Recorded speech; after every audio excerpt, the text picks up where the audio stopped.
டோர்ண்ணா உடைக்க சொன்னாங்க? என்ன உடச்சி கொடுத்துட்டீங்களாண்ணா? எந்தெந்த டோர்ண்ணா? ஏன்னா முக்கியமான அந்த பீரோ அந்த மாதிரி என்ன உடைக்க சொன்னாங்க? நமக்கு தெரியல. நான் எத்தனை டோர்ண்ணா உடைக்க சொன்னாங்க? என்ன உடச்சி கொடுத்துட்டீங்களாண்ணா? எந்தெந்த டோர்ண்ணா? ஏன்னா முக்கியமான அந்த பீரோ அந்த மாதிரி என்ன உடைக்க சொன்னாங்க? நமக்கு தெரியல. நான் எத்தனை டோர்ண்ணா உடைக்க சொன்னாங்க? என்ன உடச்சி கொடுத்துட்டீங்களாண்ணா? எந்தெந்த டோர்ண்ணா? ஏன்னா முக்கியமான அந்த பீரோ அந்த மாதிரி என்ன உடைக்க சொன்னாங்க? நமக்கு தெரியல.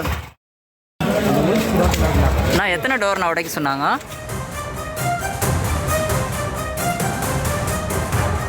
அண்மை செய்தியை பார்த்து வருகிறோம். தொடர்ந்து அமைச்சர் துரைமுருகன் வீட்டில் இடி அதிகாரிகள் சோதனை மேற்கொண்டு வரக்கூடிய நிலையில் பீரோ சுவரை உடைக்கும் நபரை கடப்பாரை சுத்தி உளியுடன் வரவழைத்து அழைத்து சென்று 2 கதவுகள் தற்போது உடைக்கப்பட்டிருக்கிறது. கூடுதல் விவரங்களோடு இணைகிறார் செய்தியாளர் முரளி. முரளி, வணக்கம். விரிவான விவரங்களை வழங்கலாம். வணக்கம். அமைச்சர் துரைமுருகன் வீடில்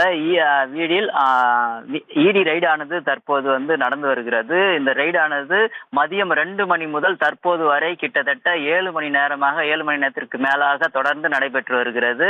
இந்த நிலையில் 5 மணி நேரத்திற்கு பிறகு, அதாவது மாலை 7 மணி அளவில் சுத்தி கடப்பாறை உடைக்க நபர்களை வர வைக்கப்பட்டு அவர்கள் உள்ளே சென்று, அதாவது முக்கிய ஏதோனும் ஆவணங்கள் பதுக்கி வைக்கப்பட்டிருக்கிறதா என்ற அந்த அறைகளில் உடைக்கும் பணியில அமலாக்கத்துறையர்கள் அழைத்து சென்று உள்ளே அழைத்து சென்றார்கள். கிட்டத்தட்ட 2 மணி நேரத்திற்கு பிறகாக அவர் தற்போது அந்த உடைக்கும், அதாவது கதவை உடைக்கும் நபர் வெளியே வந்திருக்கிறார். அவர் கூறுகையில் முக்கியமாக 2 கதவுகளை, அதாவது முக்கிய அறைகளின் கதவுகளை இடி அதிகாரிகள் உடைக்க சொன்னார்கள். அதை நாங்கள் உடைத்து இருக்கிறோம் அப்படி என்று சொல்லியிருக்கிறாங்க. அதாவது துரைமுருகன் அறையும் பூட்டப்பட்டிருக்கிறதாகவும் அந்த அறையும் தற்போது உடைத்திருப்பதாகவும் சொல்லப்படுகிறது.